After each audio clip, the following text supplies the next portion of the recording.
राज्यातील वाढती महागाई, इंधन दरवाढ आणि शेतकऱ्यांच्या कर्जमाफीच्या प्रश्नावर शिवसेना उद्धव बाळासाहेब ठाकरे पक्ष आक्रमक झालाय।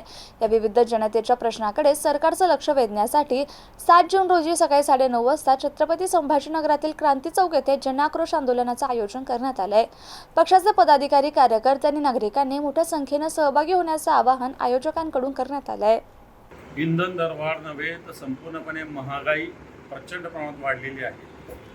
कर्जमाफी सरकारने जाहीर केली ही फसवी आहे, कारण ही कर्जमाफी नव्हे तर कर्ज वसुलीचा हा अध्यादेश आहे। आणि म्हणून या महागाई विरुद्ध, या फसव्या कर्जमाफी विरुद्ध शिवसेनेनं जन आक्रोश आंदोलन रविवार दिनांक 7 जून रोजी संभाजीनगरात क्रांती चौकात केलं जाणार आहे। या आंदोलनात वेगवेगळ्या पद्धतीनं, अभिनव पद्धतीनं आम्ही थाळ्या आणि लाटणं घेऊन सुद्धा आमच्या महिला येणार आहेत।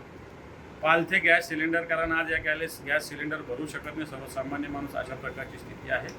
आणि एक भव्य आंदोलन 7 तारखेला शिवसेना संभाजीनगर शाखेच्या वतीनं कंट्रोल होणार आहे। मी समस्त जनतेला आवाहन करेल, शिवसैनिक तर येतीलच, परंतु समस्त जनतेनं मोठ्या संख्येनं या जन आक्रोश आंदोलनात सहभागी व्हावं, अशा प्रकारचं आवाहन करतो। क्रांती चौक 9:30 वाजता रविवार दिनांक 7 जून।